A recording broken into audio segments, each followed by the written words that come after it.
تو اس کی وضو نہیں ٹوٹتی. تو میں کہتا ہوں کہ میری وضو اگر خواتین کا ہاتھ لگتا ہے تو وضو نہیں ٹوٹتی. تو میں کہتا ہوں کہ میں پکا شافی ہوں 100%. باقی لوگ کچے شافی ہے 80% شافی ہے.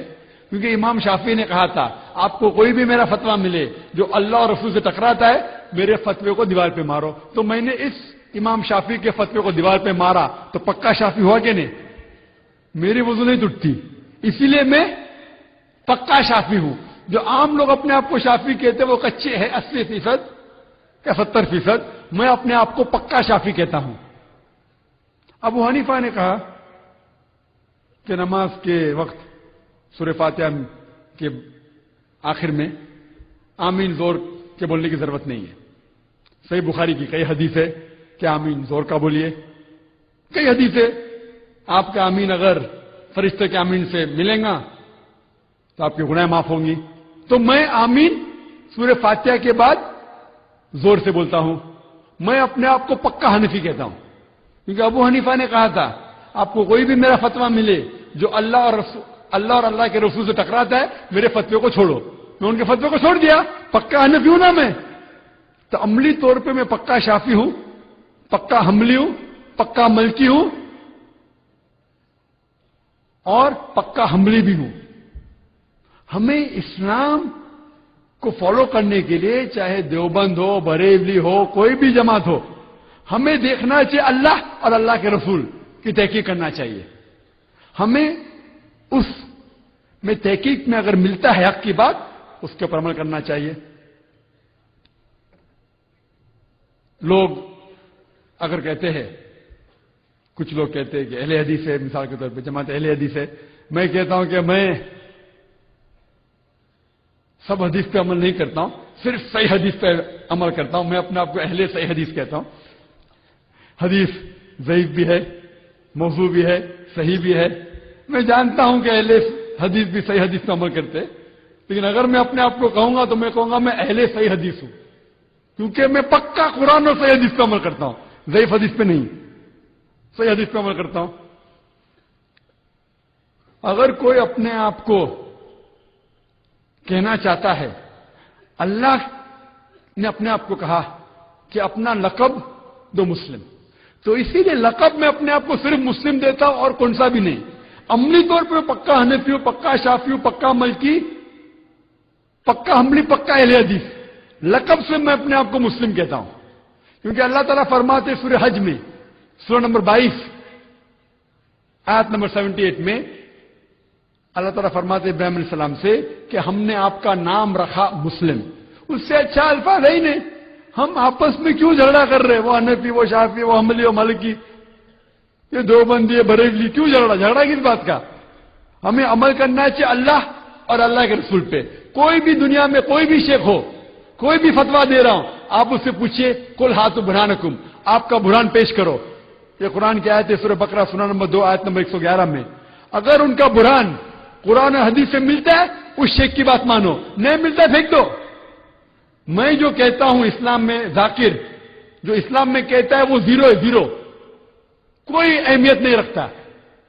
اسی لیے میں جب بھی جواب دیتا ہوں قرآن اور حدیث کا حوالہ دیتا ہوں. میری اہمیت اسلام میں زیرو ہے, کچھ نہیں, شونیہ, زیرو. اسی لیے میں جب بھی جواب دیتا ہوں قرآن اور حدیث کا حوالہ دیتا ہوں. اللہ جو کہتا ہے, اللہ کے رسول جو کہتے ہیں, صحابہ جو کہتے ہیں, اس کی اہمیت ہے. کوئی بھی عالم دنیا میں آج کی تاریخ میں کتنا بھی بڑا شیخ ہوں دو, افسوس کی بات ہے لوگ فتوے دیتے لیکن حوالہ نہیں دیتے. ہم مسلمان کو صرف یہ پوچھنا چاہیے بھائی آپ کا ثبوت کیا ہے, پوچھو, حوالہ پوچھو. کچھ لوگ کہیں گے ارے مجھ سے حوالہ پوچھتے ہیں, شیطانی سوال. جواب نہیں پتا تو بولتے شیطانی سوال. ہمیں عمل کرنا چاہیے اللہ اور اللہ کے رسول پہ.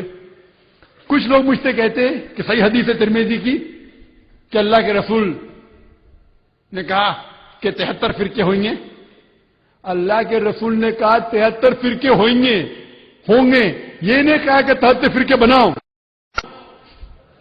اللہ فرماتا ہے قرآن مجید میں، اللہ تعالیٰ فرماتے کہ فرقے بنانا حرام ہے.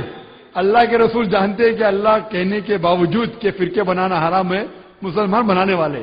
تو ان کی حدیث ہے کہ 73 فرقے ہو گئے. انہوں نے یہ نہ کہا کہ 73 فرقے بناؤ. اور جب صحابہ نے پوچھا کہ ایک ہی فرقہ صحیح راستے پہ ہوگا، جنت میں جائے گا، ہر کوئی مسلمان کہتا وہ میں ہوں. جب صحابہ نے اللہ کے رسول سے پوچھا کہ کون سا فرقہ جنت میں جائے گا، تو اللہ کے رسول نے کہا وہ جو قرآن اور حدیث پہ عمل کرتا ہے، جو میرے بات اور صحابہ پہ عمل کرتا ہے، جو فرقے نہیں بناتا ہے. قرآن کہتا ہے فرقے بنانا حرام ہے، فرقہ بنائے مطلب غلط. آپ جب یہ کہیں کہ صرف میری جماعت جنت میں جائیں گی، قرآن کے خلاف. ہاں، صرف وہ جماعت جو اللہ اور رسول کے بات کے اوپر عمل کرتی ہے، جو فرقے نہیں بناتی ہے. اسی لیے مجھ سے جب کوئی پوچھتا ہے اب کیا ہے، تو میں کہتا ہوں میں مسلم ہوں. عملی طور پہ پکا حنفی ہوں، پکا شافی، پکا حنبلی، پکا ملکی، پکا اہل حدیث. میں چاروں ائمہ کی عزت کرتا ہوں. میرے حساب سے چاروں ماشاءاللہ وہ سلفی تھے، سلفی صالحین کے اوپر عمل کرتے تھے. ایک انسان فتوے دینے کے اوپر غلطی کر سکتا ہے، میں غلطی کر سکتا ہوں، کوئی بھی انسان کر سکتا ہے. اور دیکھے جاؤ تو ان کی باتوں میں 95%، 98%، 99% دیکھے وہ 1% کی ہم جھگڑا کر رہے، گروہ بنا رہے کہ اسلام میں گروہ بنانا، فرقے بنانے کی اجازت نہیں ہے. اللہ تعالیٰ فرماتے جو بھی کوئی فرقہ بناتا ہے وہ حرام ہے. تو ہم مسلمان کے اندر آپ دیکھیں گے فرقے کیوں ہیں؟ کیونکہ ہم قرآن کو سمجھ کے نہیں پڑھتے. قرآن پڑھتے عربی میں، ختم کرتے رمضان میں 1، 2، 3، 4 بار، سمجھتے ہی نہیں. کیا قرآن ختم کریں گے انشاءاللہ ثواب ملے گا، لیکن جب آپ سمجھتے نہیں تو عمل کیسا کریں گے؟ اگر ہر مسلمان قرآن کو سمجھ کے پڑھے گا تو کوئی بھی شیخ آپ کو گھمائے گا نہیں. کیا ہوتا ہے فتوے میں ہوتا ہے نا، گھماتے، take you for a ride انگریزی میں کہتے ہیں. آپ اگر قرآن مجید کو سمجھ کے پڑھیں گے تو قرآن مجید اللہ تعالیٰ فرماتے سورہ قمر میں، سورہ نمبر 54، چیپٹر 54، آیت نمبر کم از کم 4 جگہ پہ، آیت نمبر 17، آیت نمبر 22، آیت نمبر 32، آیت نمبر 40، وَلَقَدْ يَسَّرْنَا الْقُرْآنَ لِلذِّكْرِ فَهَلْ مِن مُدَّكِرٍ. ہم نے قرآن آپ کو سمجھنے کے لیے آسان بنایا ہے، تو کون اس کے اوپر عمل نہیں کرے گا؟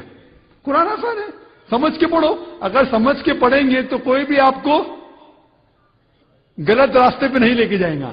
تو ہمیں قرآن اور حدیث کو سمجھ کے پڑھنا چاہیے، اس کے اوپر عمل کرنا چاہیے. آپس میں فرقے بنانا حرام ہے. Hope that answers the question.